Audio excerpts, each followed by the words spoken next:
안녕하세요. 개인 투자자분들의 멘토 프로페서 킹입니다.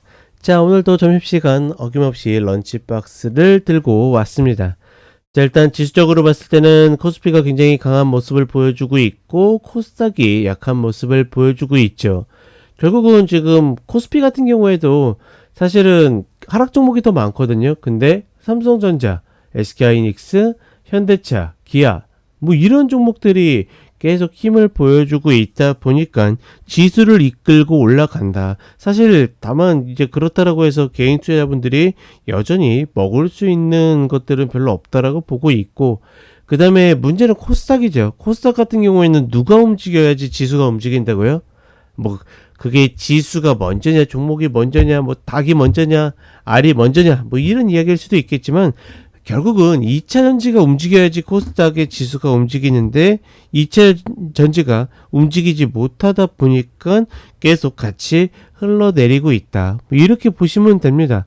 즉 시장의 어떤 판세는 그러니까 이슈가 없는 상태에서 누가 움직여야지 우리가 유리하다 불리하다 이런 것들을 알고 있기 때문에 사실 뭐 지금 구간은 그렇게 고민이 큰 구간은 아니다라고 보고 있고, 다만 다른 거 없이 저점을 이탈해 가지고 내려가는데 컷 없이 버틸 이유는 전혀 없다라고 보고 있습니다. 그러니까 물론 지금 구간 조금 눈에 띄는 거는 좀 상도 없이 그러니까 막 이탈해 가지고 떨어지다가 그 다음날 갑자기 급반전 해가지고 혹은 급반등 해가지고 움직이는 경우들이 분명히 있거든요.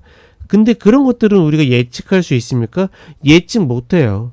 그 어떤 누구도 예측 못하기 때문에 우리는 확률을 가지고 매매를 하는 쪽에 가깝기 때문에 확률이 나오지 않는 것들은 버리고 나오는 것들은 취하는 그런 형태로 시장을 바라보셔야지, 안 그러면 지금 시장 계속 우왕좌왕 오락가락 하게 된다. 절대적으로 그러지 않으셨으면 좋겠습니다. 자, 어찌됐거나 개인적으로 궁금한 거는 삼성전자가 오늘도 이제 뭐 종가가 아직 멀었지만 일목을 관통하면서 올라오고 있는데 과연 그게 2781을 넘길 수 있는 계기를 만들어낼지 뭐 그게 궁금하다 정도이다. 다만 넘긴다더라도 우리가 흥분해서 쫓아갈 이유는 없어 보인다. 이렇게 보시면 되겠습니다. 자, 그러면 오늘은 엔터주 좀 몇 개 보도록 하겠습니다. 자, 첫 번째로 하이브입니다. 하이브 같은 경우에는 19만원 구간 이야기 드렸죠. 이 구간에서 잡으면 된다라고 이미 이야기를 드렸었고, 다만 이제 지금 올라온 상태에서 과연 쫓아가느냐 마느냐인데 위로 열려봤자 아직 22만원 정도까지밖에 열려있지 않아요. 즉 지금 구간부터 10% 남짓 구간이기 때문에 이 아래로서 들어가면 이제 15%가 넘잖아요. 근데 여기서는 10%이기 때문에 글쎄요, 22평을 딛는다라는 관점에서는 그렇게 나빠 보이진 않지만 굳이 지금 자리에서 쫓아갈까는 조금은 고민스럽다. 추격보다는 그냥 눌림 자리를 다시 기다리는 것이 맞지 않겠는가, 이렇게 판단을 해봅니다. 자, 그 다음에 SM입니다. SM 같은 경우에는 제가 엔터주들 중에서 가장 수급에 힘이 세다라고 이야기 드렸죠. 그렇기 때문에 이런 흐름들이 나왔었는데, 그러니까 예상치 못하게, 그러니까 언젠가는 팔 줄 알았지만 언제인지를 몰랐는 상태였는데 결국은 SM 블록들이 나오면서 다시 그 흐름이 꺾이는 모습을 보여줬죠. 아직까지 다른 엔터주들에 비해서 수급의 어떤 구조나 힘은 괜찮다라고 보고 있습니다. 다만 그러니까 블록들의 어떤 영향이 끝난 게 아니기 때문에 언제 또다시 쏟아질지 모르는 그런 상황을 감수해야 될 필요가 있을까, 그런 부분에 대해서는 조금은 어떤 적극적으로 대응을 하기는 좀 어렵지 않겠는가, 이렇게 판단을 해봅니다. 다만 본 종목을 반드시 잡으셔야 되는 분들은 또다시 지금 구간에서 30분의 추세 전환을 만들면 컷 잡고 매수라는 데는 큰 문제는 없다. 다만 과연 이제 또 다음 블록들이 언제 나올 것인가, 그거를 머리에 이고 계속 들고 있어야 되는 그런 부담들이 있다. 자, 그 다음에 JYP 엔터입니다. 본 종목은 일단은 여기에서 좋은 나름의 패턴을 만들어 줬어요. 근데 다시 깨고 내려갔기 때문에 컷당했을 확률이 높습니다.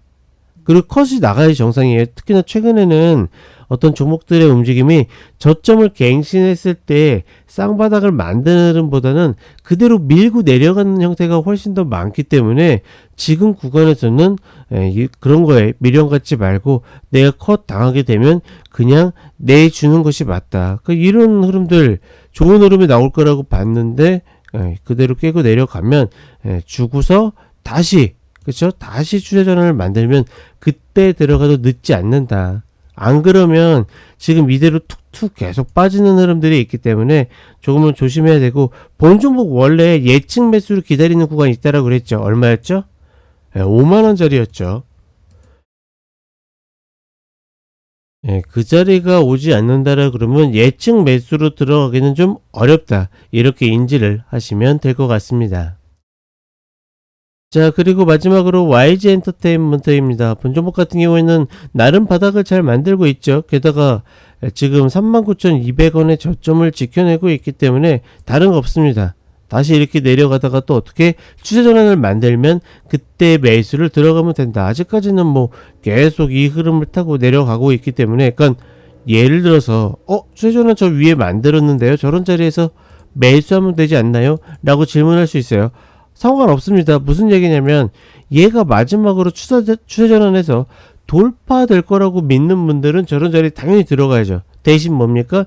짧게 지금 컷을 주고서 다시 지금 또 기다려야 된다. 지금장 라이브 방송 때도 이야기 드렸지만 예측 매수보다는 대응 매수로 가야 된다는 거 다시 한번 이야기를 해드리겠습니다. 자, 어찌되었거나 지금 녹록지 않아요. 그렇기 때문에 조금은 신규 매수에 있어서는 신중할 필요가 있고, 홀딩 종목들은 기존의 전략을 철저하게 지킨다. 이렇게 보시면 되겠습니다. 자, 그러면 식사 맛있게 하시고 저는 4시에 다시 쇼츠로 찾아뵙도록 하겠습니다.